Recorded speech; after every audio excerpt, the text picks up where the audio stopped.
Okay, it's another morning here at FM10 Copscomb Mountain Campground. I'm in the eating area, and based on reading the route description, I don't know. This seems like a decent place to start climbing up. There's really not much of a trail. Brewster's rarely climbed. A good starting point. I'm sure that trail disappears incredibly quickly. I'm just going to start here and plan on coming back here. So I've left all my gear that I don't need for the ascent, tent, extra food, sleeping bag, etc. in the bear lockers, and I will come back and retrieve that upon my descent. Brief update time. We've been going for a total of 9 minutes and 42 seconds, and we've covered 316 meters horizontal and 55 meters of vert. We were bushwhacking, and then I found this gully drainage thing. It's actually pretty good moving, like compared to bushwhacking. So I'm just kind of going up this, and the instructions guide indicate my next milestone will be when I find a boulder. But it is a massive boulder, I'm told. Potentially up to 20 meters high is what I'm told. So I will continue to find said boulder, which is somewhere up said slope. So 10 minutes in, and I am thoroughly in the middle of nowhere now, so it's pretty good. So I've been hollering at the bears and I guarantee you I will listening to Kurt Cobain sing live at MTV. So yeah, it's a pretty good show. Yeah, well, that's what I'm doing. Know which part I'll screw up. I can see it anyway. You can probably see a little bit of it. We're heading up there. Yes, it is as menacing as it looks. Okay, is that 20 meters high? I don't think so. I only brought my imperial tape measure. That's the problem with being Canadian. You gotta work with both, man. So this looks promising here. This looks like something. This also kind of feels like something that I was on here. So I think someone or something has been here. That might be a 20 meter high boulder. I mean, it has trees on it. Again, should have brought the Duolingo tape measure here with both metric and imperial, and then we would know for sure. So there's a grid reference for the massive 20 meter high boulder in the route description. And while I was doing my morning bathroom business, I was, doing some paperwork too, because you got to multitask out here, otherwise you'll never get anything done. So I put the waypoint in to my GPS app thing on my phone, and indeed, that is said 20 meter high boulder. This is the correct way up, and I'm doing a great job. I mean, I don't know if I'm doing a great job. The route description doesn't say that, but I think I'm doing a great job. Yeah, so this is good. It's at the right elevation. It's at the right coordinates. In the route description for like a 5th time today, said boulder, it says to go on the opposite side of it. Said giant boulder. Now that looks like the ascent gully right there. So I'm going the right way. I don't know if that's actually the summit. I think it's behind that pinnacle there. I'm not sure. But that's where I need to head. That looks like the picture from the thingamajigger. And indeed, this looks miserable to get up. So we go on the opposite side of the boulder and cut across into the gully. Okay, there's the 20 meter high boulder that I bypassed and then bushwhacked through that stand of trees. The bushwhack was pretty bad, not miserable. There's probably a better way through there. Anyway, so I've been moving up this rubble. That is the pinnacle from the route description, which means I have a quote important decision point up ahead by the balanced boulder on top of another rock or something. These route descriptions, I don't know, man. Anyway, I'm sure it'll make sense when I get there. The scree has been very nice. It's not really scree, it's really just a boulder field. It's actually really nice. Just this kind of section here where it reaches this like 35-degree plus steepness, it kind of blows out. So I've just been switchbacking here, walking on the solid stuff, standing on nice big boulders. Yeah. So we're going to go to the decision point, and then we'll do some route finding and decide what we're going to do. But I must be, that can't be the actual summit ridge because I'm not tired yet. There's got to be more beyond that. I think there's actually a lot more beyond that. I think there's like 400 meters of vert beyond that. Ladies and gentlemen, we've made it to said balanced rock. Echo! Kind of dead, but yeah. There's the balanced rock. So the two route options are as follows. stay to the right of the balanced rock, go into that gully to the right of the stand of trees, then cut behind the stand of trees and attain the ridge. There's a notch up there somewhere, and then traverse to the summit. The other option is to do these slabs, which apparently are fairly grippy, so that's good, and it's dry. So I'm going to go up the slabs and down behind the trees, because that is a simpler descent route than trying to down climb slab.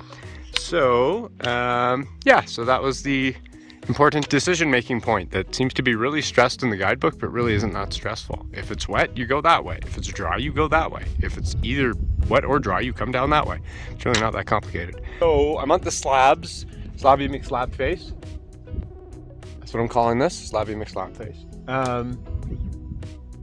Yeah, so poles are clove hitched on. I'm gonna just basically run up this. I love this. It's like alpine ice, but like without crampons and like stabbing yourself in the shin with your crampon points. So it's pretty cool. So I'm just gonna kind of run up it. Love the shoes. Keep it up, Black Diamond. T-shirt, man. Look at me. I look terrible. I'm in such bad shape. Like everything's falling apart. My hat. Look at this. Look at this. Like wow. I'm like, yeah. I am a desert. You shake me and sand comes out.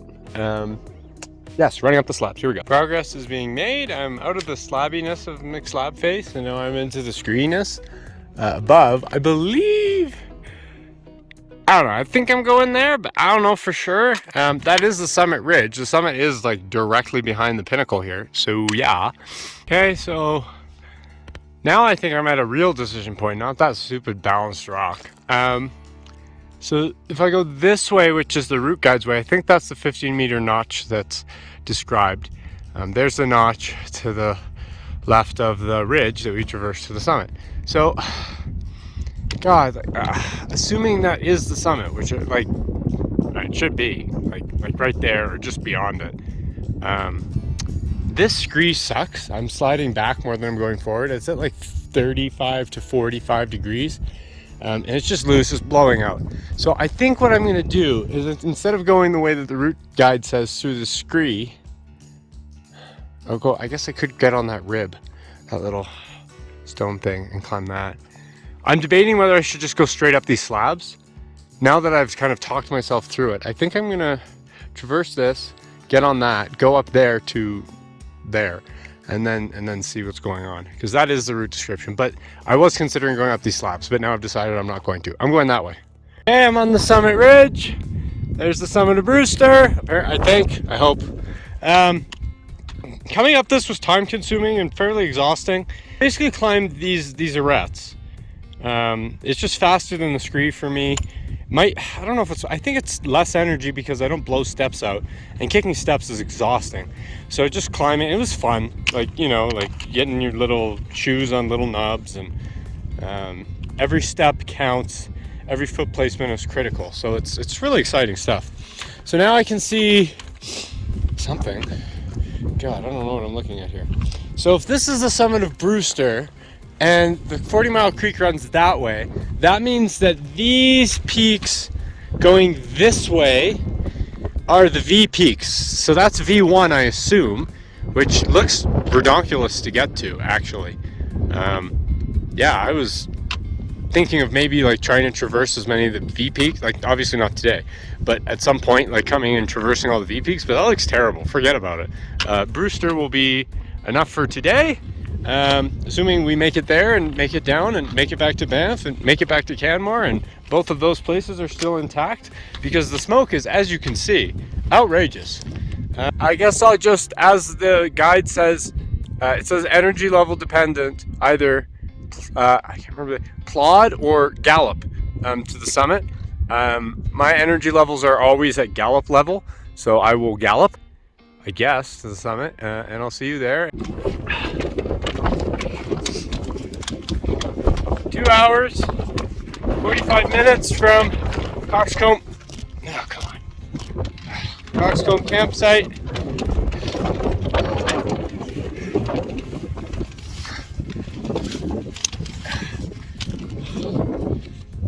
Summit of Mount Brewster. Woo! No one can hear me because there's no one here. 1,100 exactly meters of vert. over 2.5 kilometers. That was steep. Yeah, I'm going to not spend much time here because of the wind. I'm going to check the register, which I'm sure is just a pile of pulp and not actually paper anymore.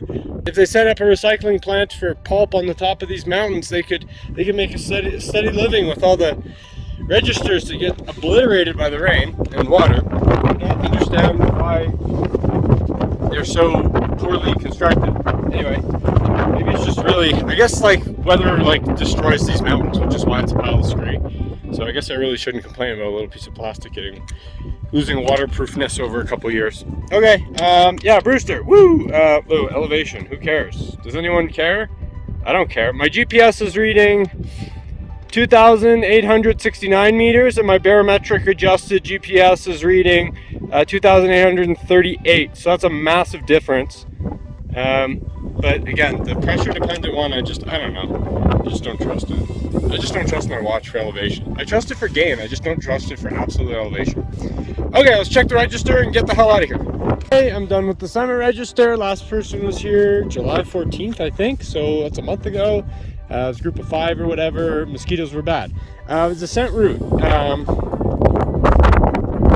Follow the ridge to the 15-meter notch, shoot down the scree, bash through the forest, get to camp, pack the gear, hike out to Banff, try to catch the bus at Hawk and something or other, and then ride the bus to Banff.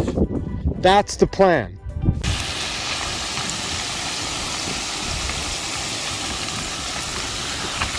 Ooh, am I about to lose what I'm standing on? No, I think I'm okay here. My apologies to whoever chooses to come down this next. This is not the normal descent route. It is glorious. It is the best scree skiing ever. But there's a lot of loose stuff, so I've just been kind of cleaning it out. Obviously. Yeah, I've basically all the way down from the summit ridge, like I've just been like totally just like what you saw, just cleaning it out and skiing on top of it. I'm trying to stay on top and not get buried, which isn't that bad. Like this is amazing. This is the best scree descent ever. So I'm having a blast and not dying. So all these things are good. Yeah. And I'm making fantastic time, I guess. I mean, I don't know. Yeah, I'm gonna keep skiing because that's so much fun. Okay, I'm done most of the scree skiing. Well, there's still lots, but I'm done the good stuff, which is all up there. I did, mountain's still falling apart. I did 400 meters of descent in 20 minutes. So my ears popped on the way up because of how fast I motor, and they definitely popped just now on the way down. Okay, so there was where I was, and then I came down this nonsense, and now I'm here, and the rock is behind, the 20-meter rock that I don't have the measuring tape for, is behind this forest. I don't remember how I came out of it. I don't remember being quite this bushwhacky, but who knows? So I think it's drizzling. I think it's raining. Listen. Oh my God, what's happening to me? Walking down Montana, whoa, same old dull routine, same Alugo bee. Walking down Montana, whoa. It's gonna be down there. I got cliffed up in the woods, even though I've been here before. Bushwhacking, working through the bush.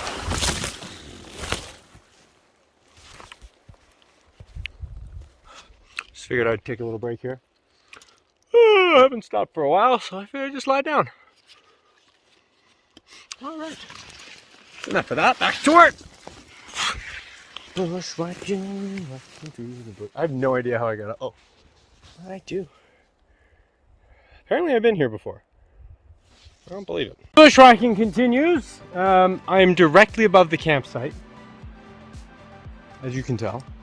So I'm just gonna like bushwhack fall line and get there. Drizzling off and on. I'm sure I'm gonna get soaked. Then all the salt's gonna get washed off my clothes and it's gonna be great. Yeah.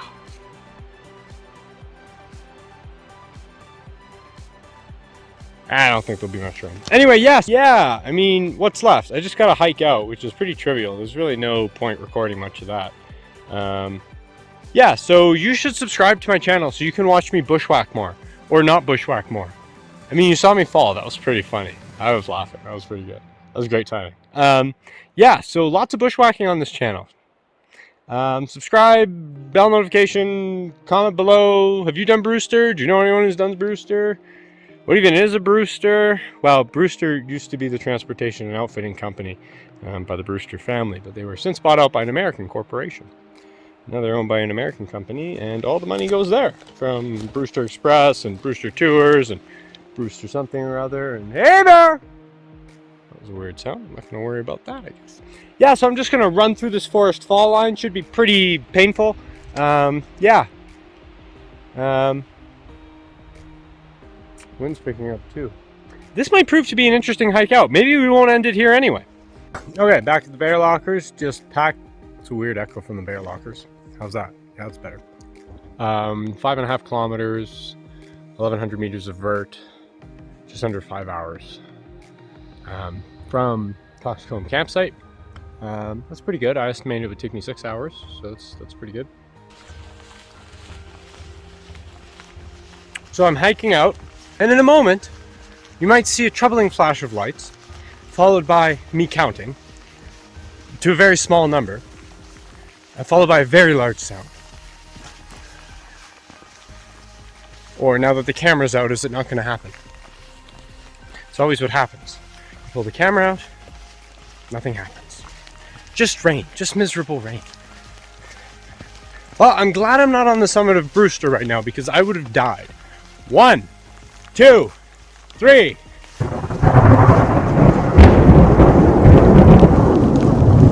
Here we go! Woo! Almost past the trail junction. Yes, Norquay, 7 kilometers. It wouldn't be complete. It would not be complete without a complete soaker. No lightning that time. That was weird. Okay. That's it. Hunker down, boys and girls. We're going to get the hell out of here. Or I could wait this out. Do you think it makes sense? What'd I do? I'd hide under a tree? Ah, what the hell. Let's just finish this off in style. Woo! I'm fashionable. Look. Look, my backpack matches my zipper. Boom, fashion. Okay, I'm gonna hike through this now. Okay, it's finally stopped raining. I'm at now Norquay Lodge. I don't think I've ever been through a ski resort when there's nobody there. Like, literally no one. The parking lot is empty. Everything is completely empty, I think. I don't know. Anyway, so I gotta still get down the Norquay access road and into Banff. But I'll take the bus back to Canmore, unless I can find some nice soul. Oh, there they go, speeding off. Yeah, my chance of... And that person's a crazy driver. Actually, I don't want to be involved in that. Never mind. Yeah, so it should be all downhill into Banff from here, and at least the rain stopped. My hands are absolutely freezing. Yeah, anyway, so that does it for this one for real this time. The rest of it's kind of boring, just walking down a road. So I won't bore you with that. Please subscribe. I really like making these videos, and I really enjoy doing these adventures. And maybe we can make that a permanent fixture in my life, doing adventures and making videos of it, and then you watching it. That would be pretty cool. Yeah, so please subscribe, comment, thumbs up, like the video, share with your friends, make fun of me, whatever. I don't care. It's all good. Unless it's bad, then it's bad. But for the most part, it's all good. So I'll see you in the next one.